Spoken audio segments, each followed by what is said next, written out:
Oh man, like I said, a little late tonight, but I did say we are gonna do it tonight. So, but National Signing Day, you really can't get too mad at what you gotten if you're a FAMU fan and if you're a FAMU alumni. But y'all know we're gonna do what we're gonna do, and it's always gonna be. It's gonna be Fangs Up, baby.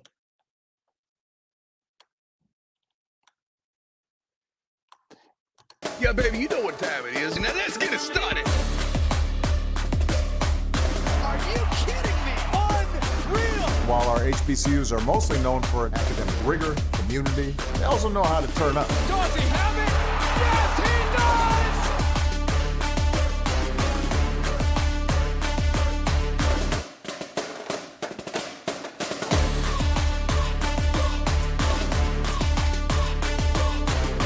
And that might be the knockout punch.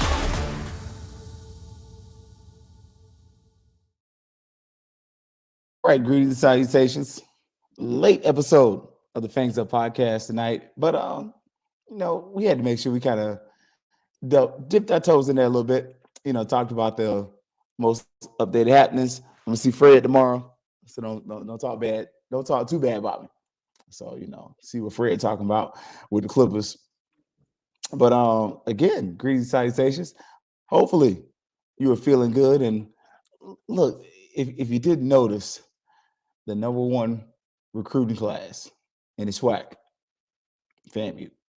So, as much as we kind of lament and talk about some of the different things that did and did not happen, so far, Cozy's delivered. Just saying, and he's still out there on the grind. So we got a few more kids coming in. But before we look at that, look, the softball team dropped their schedule, and yeah, that's what I give you on that. FAMU softball dropped the schedule. First game's tomorrow, though. Like, that was quick. So if you are a FAMU fan like me, that is pretty much all things FAMU. Yeah, you're kind of excited. So they do have that out there. We're gonna hold up on this. Normally, I have it on the.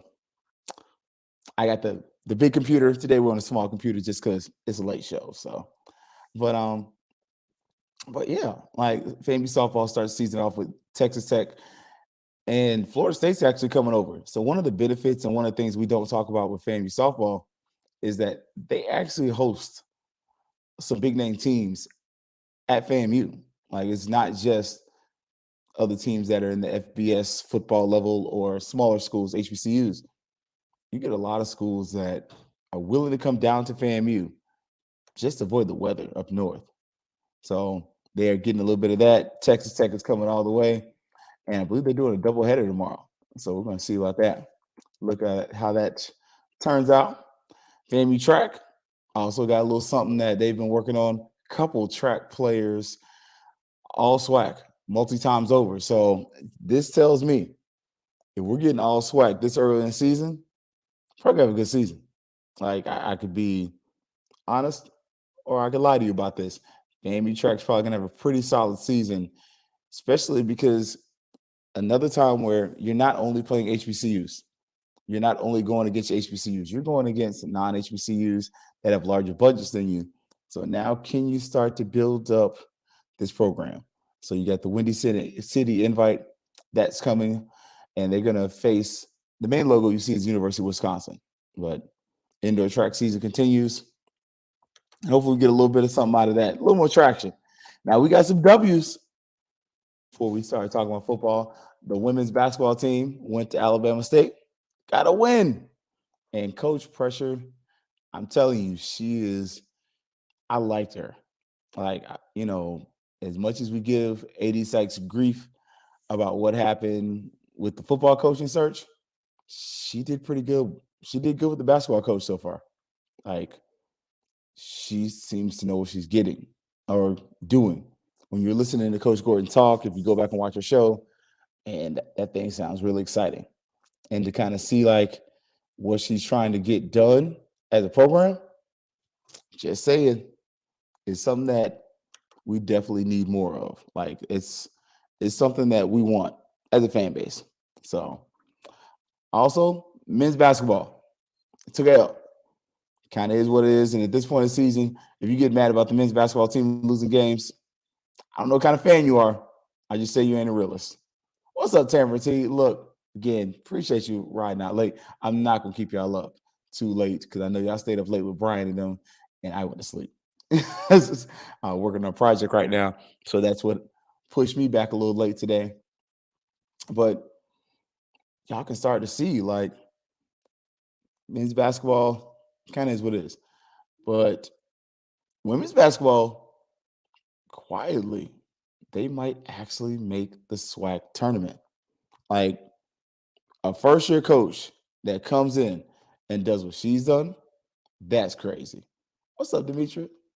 Good to see you. Look, appreciate y'all hanging in with a brother Days. Again, sorry for the late show. Had a project that we're working on. We're finishing up. Got a few more weeks on the project. Then we're gonna be done. Uh, you're not wrong. Like, ugh, it's different. But the thing with men's basketball, and I did listen to the show, listen to Coach talk about what's going on. There are some injuries. When I heard that, I was like, so you're kind of already behind playing with less than a full roster. Yeah, it's over. I mean, we can lie about this and we can be real about it. This ain't gonna be the season.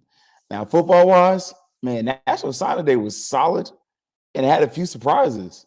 Like even some of the surprises on the website didn't show up. You go into the game, look, support the babies. Like that at this point, that's what we're here for. We love them in spite of, not because of. So, like we love them because they Rattlers. That's what we got. I will say, and this is the second year FAMU has done this.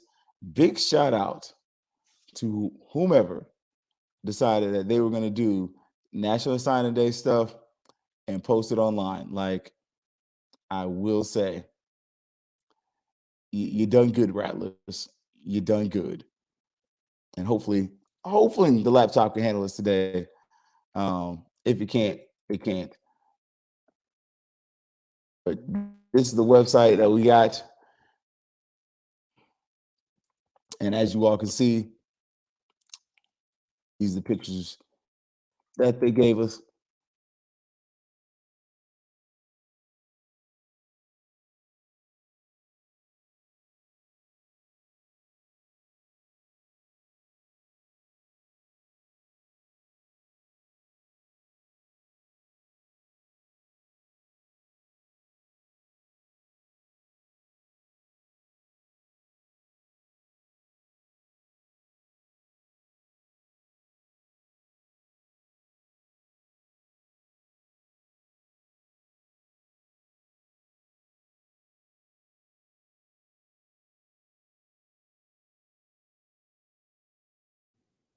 There we go. So look, told y'all the laptop couldn't handle it there. But Demetria, these are babies. We got to stand by them. Even when watching the games, makes my pressure go up. You're not wrong at all. So yeah, I saw the audio went out for a second. So we'll talk about them. But look, the first one was Austin Hooker. That was a surprise. Not gonna lie. That's a big surprise. I don't want to know if I want to sell you on how big of a get it is, though. 6-foot quarterback, transfer from North Carolina A&T, but he got some pedigree. His brother is Hendon Hooker. Dad played had some ball. Like I said, brothers playing in the pros. The kid's got a little bit of pedigree to him. So what this really added, though, what's up, little baby? What this added for me, just as a fan, it gave us some depth. Like now, we got a quarterback battle. Like I got 4 quarterbacks now. Granted, we already have 4, but I got 4 quarterbacks that we got something to talk about. Like you got Junior Martovic, you have Boney, you got Hooker, and you got the other quarterback, Daniel Richardson from FAU. All of them mobile. I think that's the best thing that I like about them.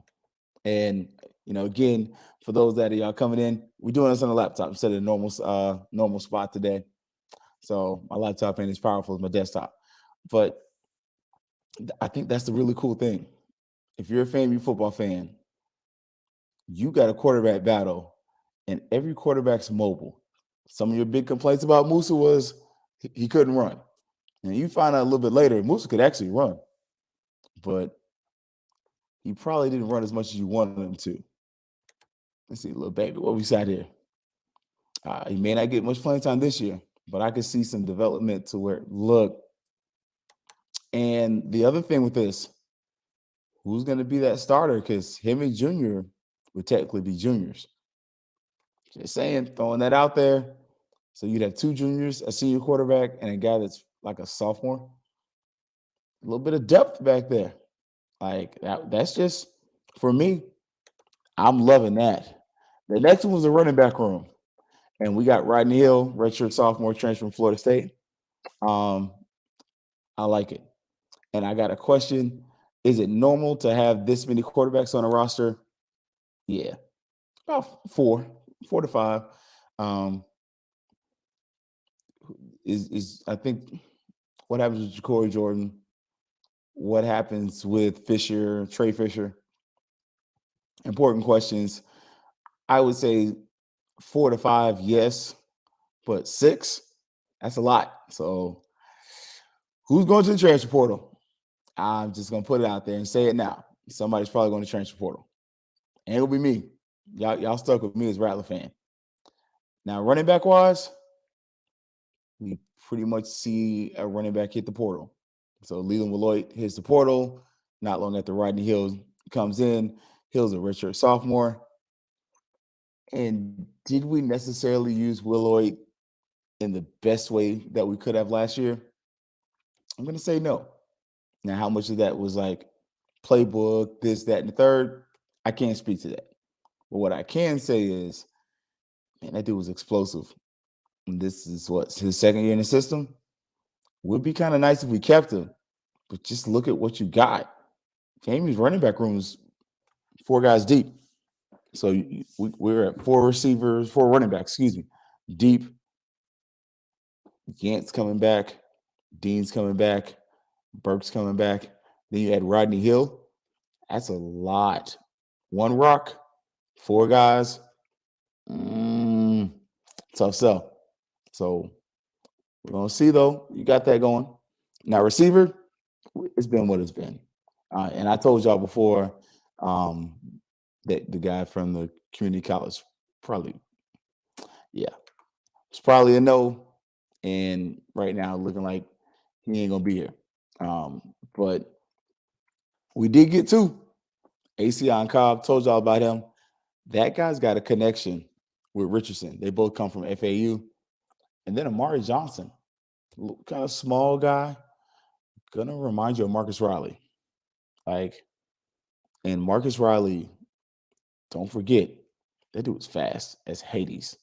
Like, that brother could scoot. So started looking and thinking, and I think this may not be the end of FAMU getting some receivers coming in, but also looking for receivers to step up. So the Colin guy, what I heard, he wasn't going to make it. The receiver. Now, the other guy, I don't know. So, last I checked with that defensive lineman, he's here, Montre Edwards. I don't know if he still is, but according to the website, he was there. But the receiver, no. I was told that a few weeks ago. So just wasn't my story to tell. Now, we also got a tight end, and because it's big, 6'7", and we kind of saw what happened last year when FAMU kind of figured it out with the tight ends. And Jaden Evans, he could play tight end or defensive end. I think he sticks to tight end, especially because you didn't get Sage Ennis. Like, that was a huge loss. Just because I think Sage is more of a route runner than just a pure tight end.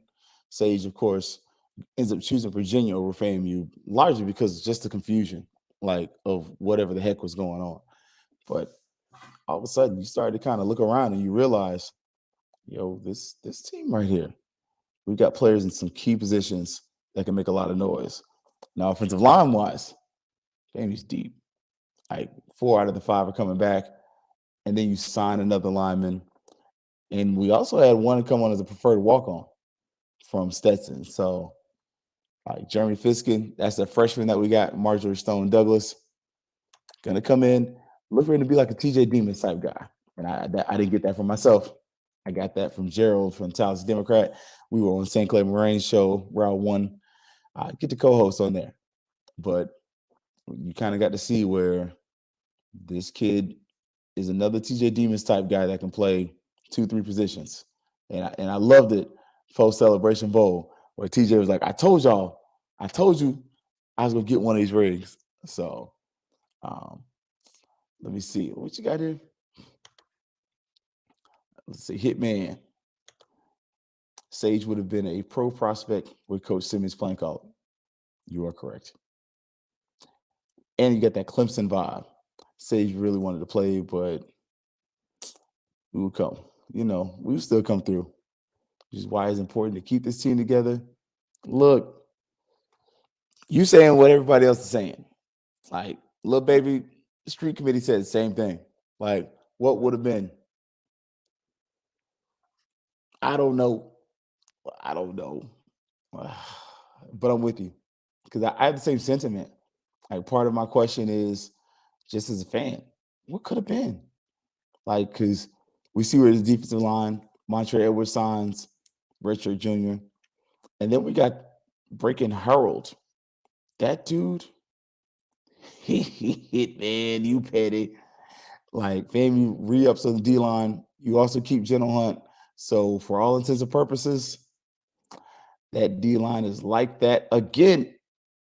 Like, the defensive line is a problem. And we're probably going to add some more kids after some things open up. Look, I heard what you heard about that. And yeah, I don't know if it's true or not. But at the same point, that's what I was told. But no.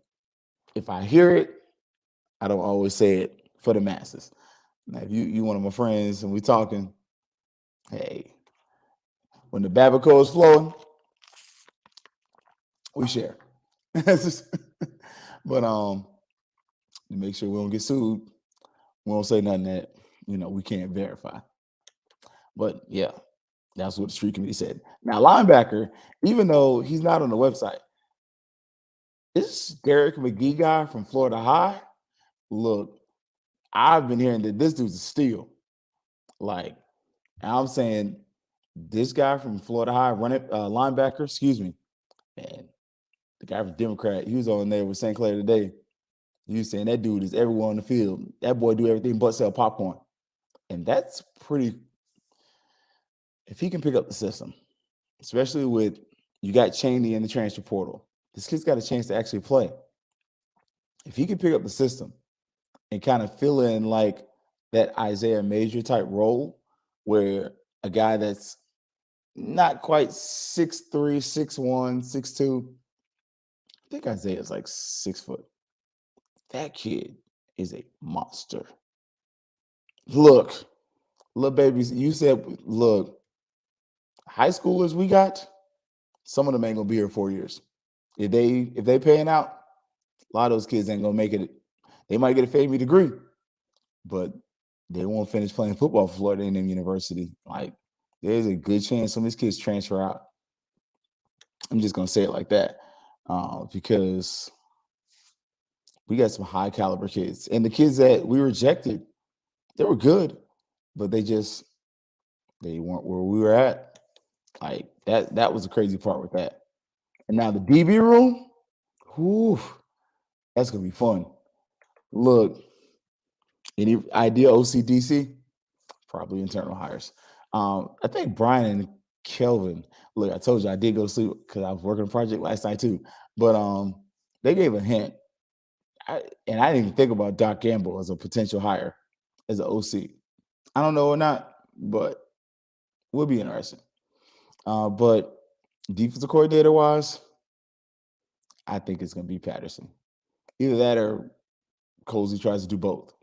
Like, I think he's going to do more of the Nick Saban model because that's what I asked him about. Please don't start that already if the kids leave it early. Look, y'all know me. I'm just going to tell you the way, like a TST, as the old man say. But that's pretty much the vibe he's giving. Like, and I was on the call early this week and I talked to him before. Both times he pretty much hinted at hiring internally, which it is what it is. That's his call, but that's what I got. I was too. Demetri says I was looking forward to seeing Chaney this year. Me too. And I'm hoping he comes back. And we also see where another one of our DBs got in the portal, but we're going to see, man. Look, Doc Gamble as for QB coach, but I'd rather him call plays and stay with Simmons' system. I agree. And one of the things that Doc needs to stick with special teams. Nah, I didn't think our special teams was special. I didn't like it. Defensive back wise, Jamil Sanders, that's the DB from South Florida, and Damari Tate from Florida State. All of a sudden, FAMU might have the best secondary in the SWAC again. Like, just saying. Like, just saying. Let's see. That and not a campus shit. Look, just call it what it is. Was the special teams good? I beg to differ. I strongly remember Willie Simmons saying that was a spot on the field he was going to take over. I was there. We were getting kicks blocked and everything else, remember? Like, just saying. Special teams wasn't great. I think offensive coordinator might be better for Gamble. Now we did get an athlete, Jalen Neal, finally signs, kid from Georgia. And we got two kickers, Max Larson, kicker from, I believe, Florida State, and Andrew Tisher, punter from Stetson, which I told y'all last year. When it comes to me and Stetson, I'd be rating them for every good player they got because I'm offering you something that you ain't getting on the same level of ball. They don't offer scholarships to Stetson. FAMU offers scholarships. Just saying. First game, second game, couple games. We were struggling. We were scuffling. So just saying. It was the first game, USF game. I think after that, we had some kicks that were blocks. Like, kind of go back and look throughout the season. By the end of the season, it was better. But yes. Great question, Dimitri. Wasn't he the head coach / OC at UAPB? He was. So now that quarterback they had last year at UAPB, I believe that was his guy. That kid looked kind of polished at times. But again, that's kind of my question with this one here. Like, and I love the question of who are we bringing on, who are we hiring? He's already stated his first thing he's looking for is somebody to run this football program. I'm looking for a person that's going to be filling in that LaTroy Johnson role. That's first thing. Because he said, I'm tired of wearing this many hats. But he, as far as coaching staff wise, he did exactly what I figured he was going to do. He said, I'm going to be running the secondary and I'm going to be the head coach, a la Nick Saban. And I even brought that up. I said, so that's kind of like the Nick Saban model. And he's like, hey, they're going to pay me like Nick Saban. I'm good with it. But really, that's what Nick Saban did at Alabama. Yeah, he was the head coach. He was also the secondary coach. He's over the DBs. So now you got somebody coming in that same idea. Same mindset at FAMU. So that where it's like, hey, kind of the CEO coach, but also making sure that the secondary is straight. And so now, and he mentioned he's going to be looking for that OC quarterback coach. That's one of his priorities. Is he necessarily looking for some of these other positions? Kind of looking to probably save some money in some places. Like if you're going to be honest and keep it a buck. So it's going to be interesting. And the times schedule is working against him because at this point, you've kind of got what you're going to get through a lot of the transfer portal until some of the other stuff comes open. Oh, look, Dwayne, you said it best. What about someone to replace Coach Tubles? He did say he has somebody in mind to replace Coach Riz. I don't remember if he said he's interviewed anyone. If you really want to go back and double check, that is on the interview from, I think that was yesterday. I think it was yesterday at for us it was 11. I don't know when y'all got it, but we did do the interview around 11. So yes, someone is up there to replace Riz, to try to replace Riz, and to replace Troy Johnson. He's also did state he was looking for a quarterback coach, which I think, if I remember correctly, he hinted at someone internal, which is most likely Doc Gamble, and then also offense coordinator. So, which kind of hinted that that's either going to go to the current OC or someone else. So, where is that interview at? It should be on YouTube actually, through FAMU's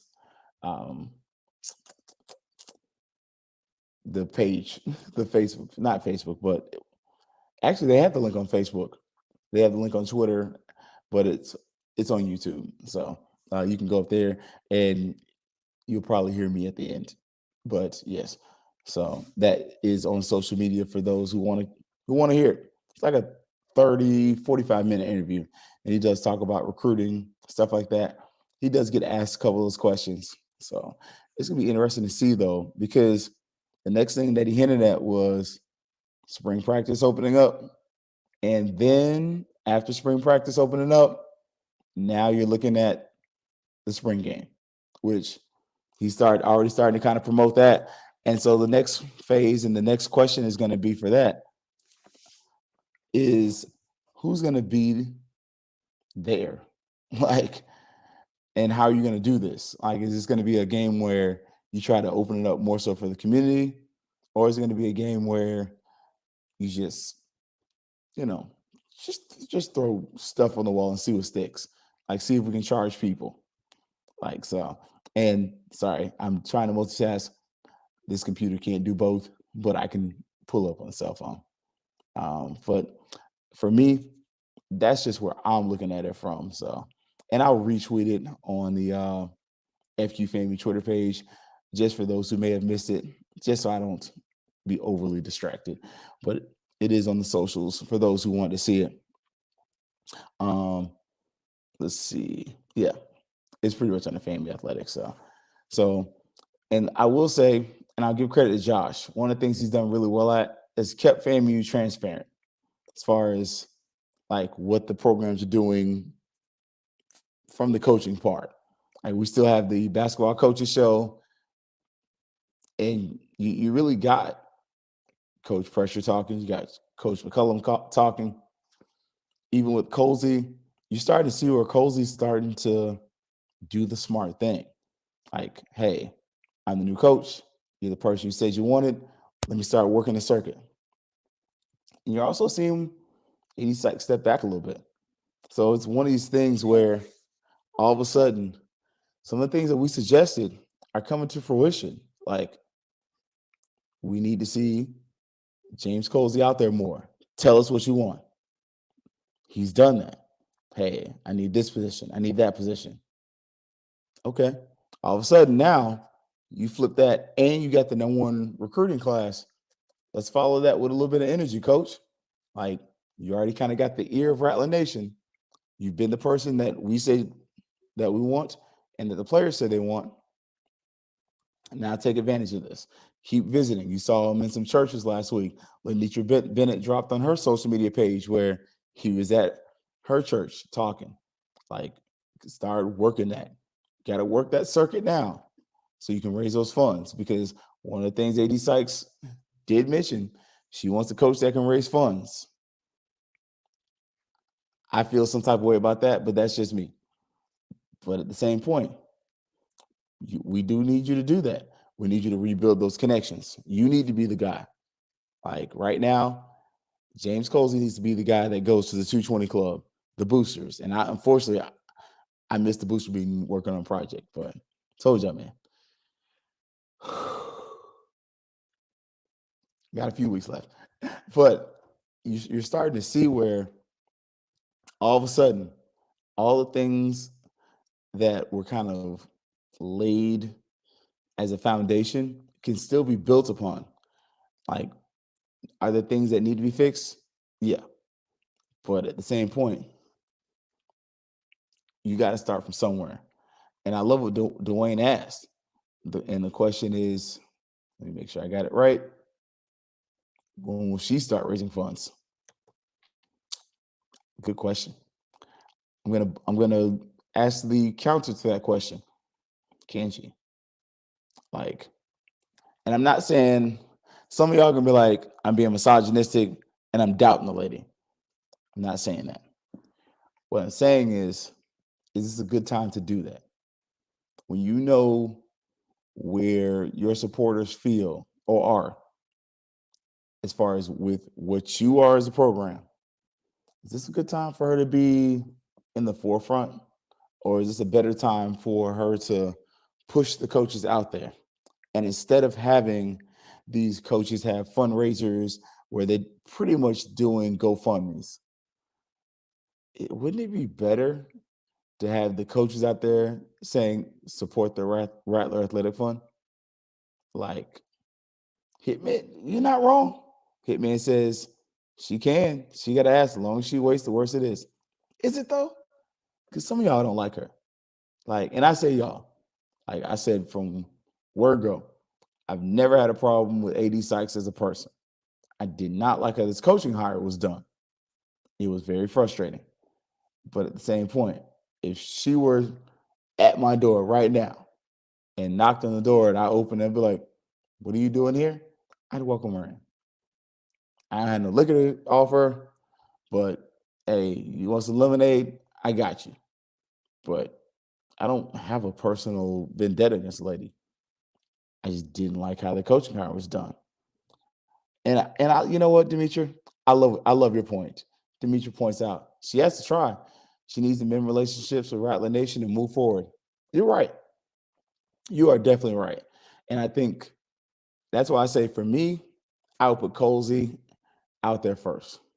I would put the softball coach out there, and I would probably put the baseball coach out there and the tennis coach. Everyone that has a SWAT championship, I would start sitting them out there. I'd probably be with them, but I'd let them do most of the talking. And I would slowly become an AD who's more somebody that's working behind the scenes. I'm pulling puppet strings. Y'all are the puppets. Put on a show, bring back money. I fund the program. I think that's probably the best way to go that. Because right now, some of y'all don't like her. And Dwayne said, I would like to see her in the boardrooms in some of these corporations talking CEOs. You're not wrong. I like that too. I love that idea. And I love that. I want that for her. Like, and I don't want anybody to be like, man, you know, you don't like her. I told y'all, nothing against the lady. I just want to see a little different. I'm still trying to give her exactly. That's where I'm at, because I understand her job is an easy task, but at the same point and time, she signed up for this job, so she needs to perform. I agree. And then Ashley, she needs to come back with a corporate check. Everyone, he's like, you ain't wrong. Look, let her bring $100,000 to FAMU. We will be okay. I don't think that's a personality, though. I don't know. I don't know. I don't know her well enough to say that. I'll say that. When I've met her, she's been genuine. I'll say that. In person, I like 86. 1-1. Now, some other stuff, I don't know. I got to see. Hitman's Pity. She got to be a big girl about this one. The original. Nah, you did that, bro. But real talk, you kind of got to wear some of this. And I think some of the articles Gerald wrote is about this. It's the growth. It's that, what did you learn your first year at FAMU? What did you learn from dealing with Rattler Nation? Because we're a fickle people. We are. We are temperamental. We don't like losing. And if you're not losing, good. But if you're not winning, bad. Keep it simple. We'll give you a little grace. But at the same point, Coach Pressure's got grace. Coach McCullum doesn't. Two coaches coaching the same sport, but completely different outcomes and different expectations. The girls have a better record than the women have a better record than the men right now by one game, but completely different mindsets and outcomes based on the fan base. FAMU fans, you ask us, hey, what you think about the men's basketball team? Man, bro, come on, man. They suck. What you think about the women's basketball? Man, they all right. They ain't doing bad. They doing pretty good this year. There's a one-game difference. But one game makes all the difference in our outlook. You got a coach who's been there for a while, who's established, versus a coach who's first-year coach, never been a head coach before. She's coached before, but never been the head coach. And looks decent. Like, I'm just saying. Question is, I hope she learned that the people that care, support, and they matter. That's the biggest thing. Big facts. Let's see. Are you sure it's just one game? Yeah. The boys are like 4 wins and the girls at 5. Yeah. So crazy. Oof. You're not wrong about that.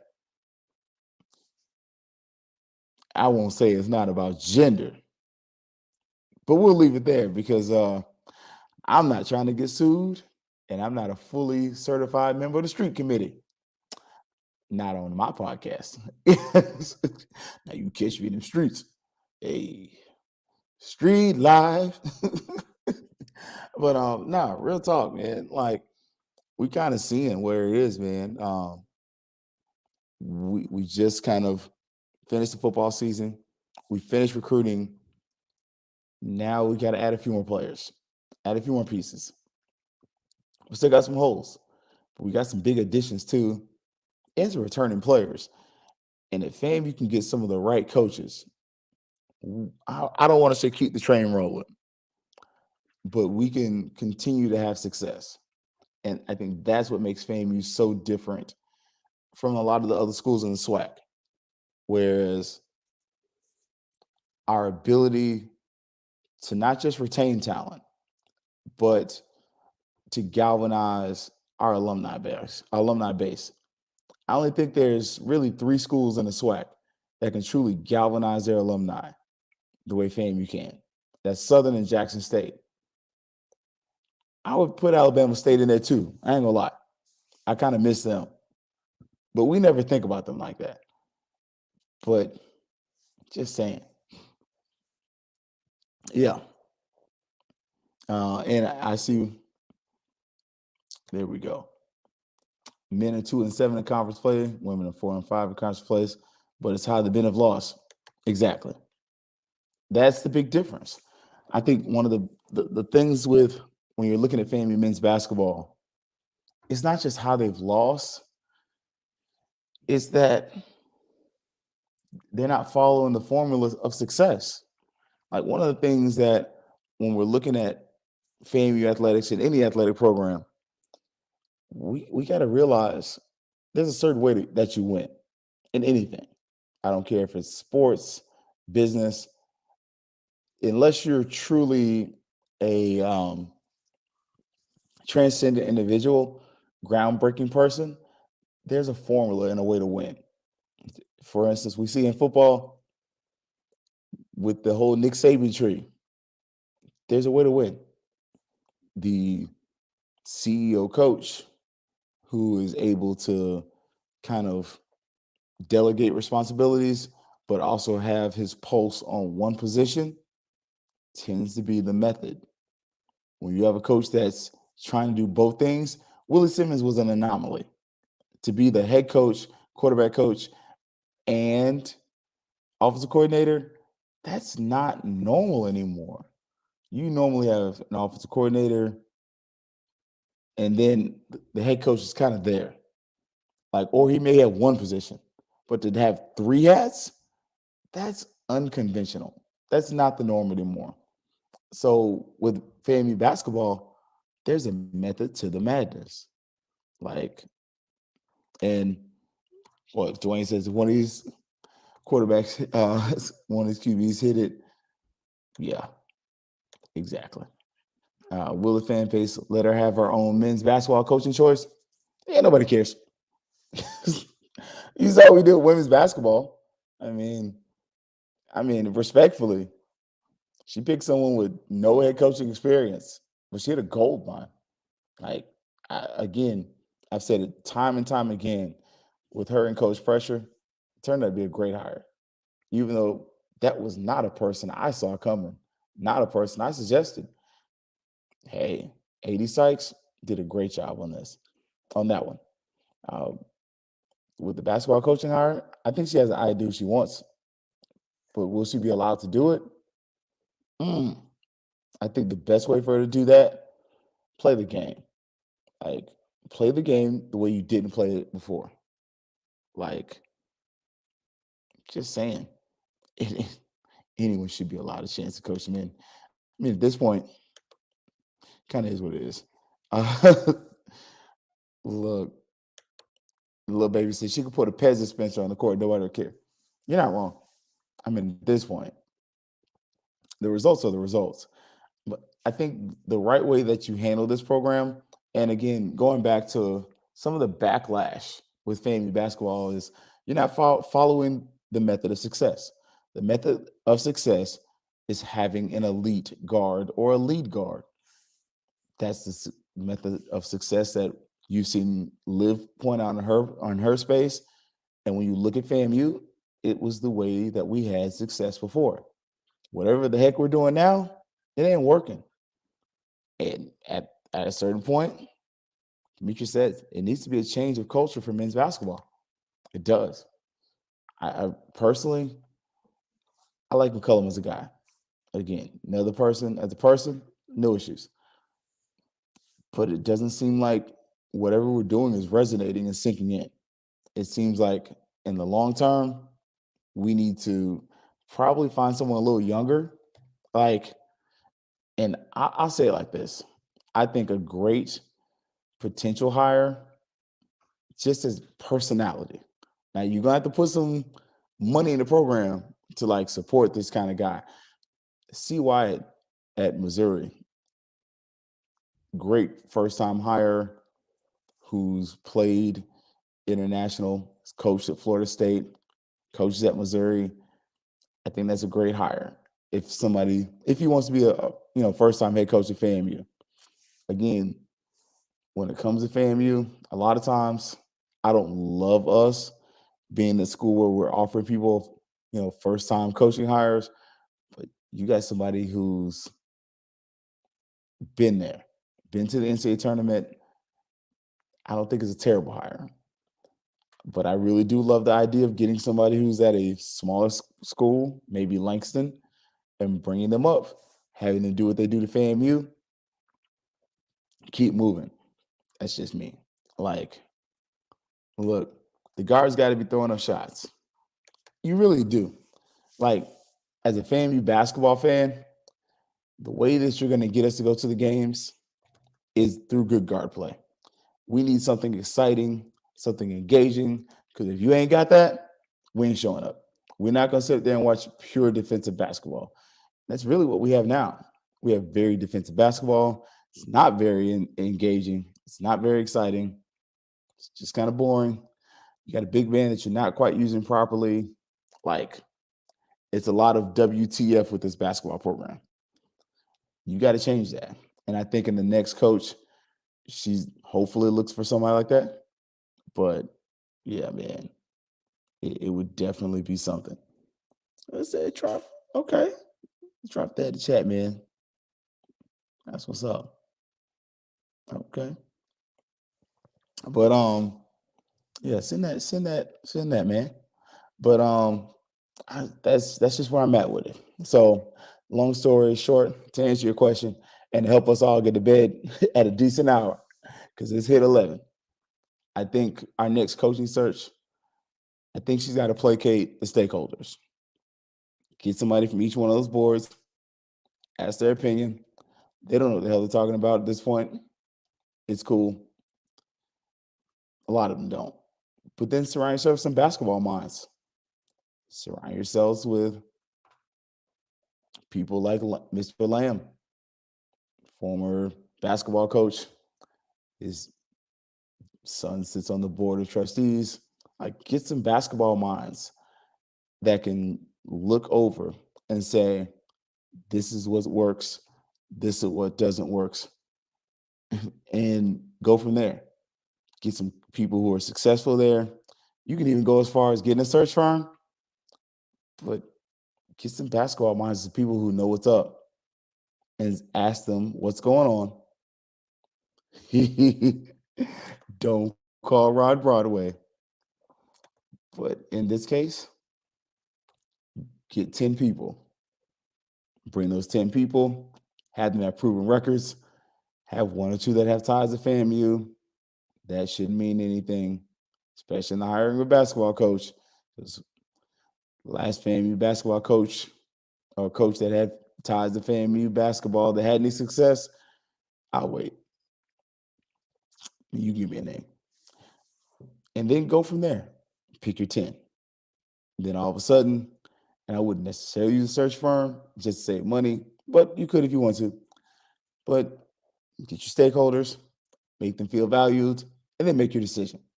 Because either way, when you came into this, you already knew you was going to pick who you wanted to pick.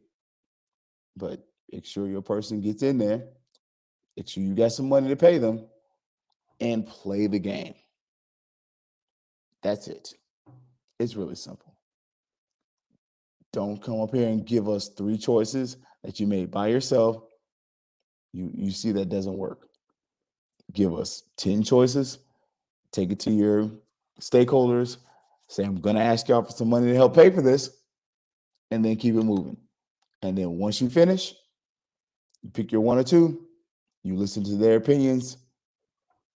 That's the new basketball coach. That, to me, is the way. That's what you learn from this football situation. Pick who the stakeholders want. Because at the end of the day, with a football job, that's what you did anyway. Because it didn't work. And look, play the game. Because these stakeholders aren't playing. And we only have 2 sports that make any money. And basketball is sucking air. So you're literally fully dependent on this football team to get you any kind of money and help you really, truly get close to balancing this budget. Not necessarily balance it. So it's going to be interesting to see, though, y'all. Look, it is intolerably late. And so I must definitely apologize and say thank you for all y'all who stuck it out tonight. Look, we're going to be back here Sunday unless my plans get changed.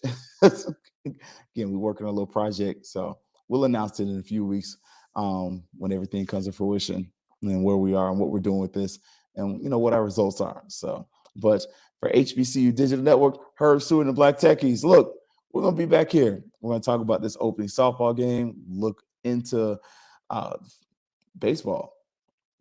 And now that we kind of got an idea what this roster looks like, we're going to start kind of looking at some of these position battles, especially after that next transfer window opens up. So with the Super Bowl, you know what? Good call. I'll see y'all Thursday. I'm going to sleep and I'm going to be on the grill. So I'll see y'all Thursday. So that way y'all can enjoy the Super Bowl party, all that. So Thursday, I think Thursday. Let me make sure. Yeah, Thursday. This Thursday we're good.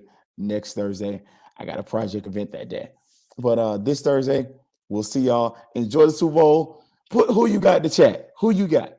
You got 49ers or do you got Chiefs? So for me, okay, my brother-in-law is a Chiefs fan.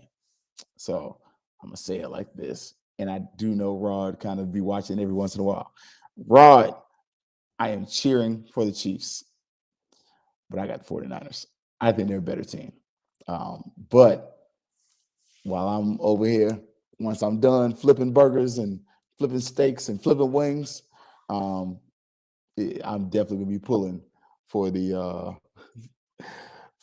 for Kansas City to win. But I got 49ers. I got the 49ers. Look, who y'all? What y'all say in the chat? Let's see. KC for Dwayne. Okay. Ashley says 49ers. Me, myself, and I for little baby. But yeah, I hope my homies goes off. But I feel like the 49ers going to win. I don't know why. I got them though. But look, we'll see y'all next Thursday. So we're going to get some studying in, make sure our project is done right. And for HBCU Digital Network, Herbst and Black Techies, it's always going to be Fangs Up. Yeah, baby, you know what time it is. Now let's get it started. Are you kidding me? Unreal. While our HBCUs are mostly known for academic rigor, community, they also know how to turn up. Dorsey